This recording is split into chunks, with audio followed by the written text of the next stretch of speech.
It's the Slam Dunk. Okay, so with interest rates on their way down, it's natural to ask, are we about to see a house price boom again? And I would have thought that the Reserve Bank will want to keep a tight fist on that and limit growth so it doesn't take off like it did in 2021. Prices went up, how's this, 31% in 1 year. That's a debacle.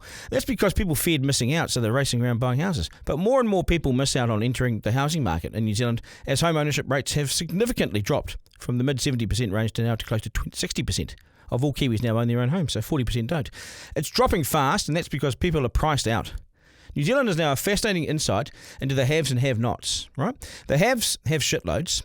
Several properties like the PM, worth $20 million worth of houses. You've got farm, house, and the misguided wedge that he took in Wellington for that housing allowance on the apartment he owned and still took the money. Wages just don't keep up. Houses cost 10 times what they earn. In my parents' day, it was 3 times. Now it's 10 times your salary. So despite all the talk and the reports and the recommendations to do something, it's only come down in recent years because the economy has softened. Watch it bounce again now. Look, going back up. New Zealand has so many barriers to entry. You can build in Australia at twice the speed and half the cost. How's that? Let me say it again. You can build in Australia at twice the speed and half the cost. It's staggering, isn't it?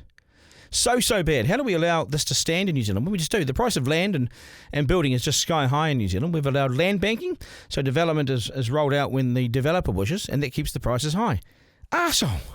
And some families will never, ever own their own homes. Despite how hard they work, it's just their reality. They just won't do it.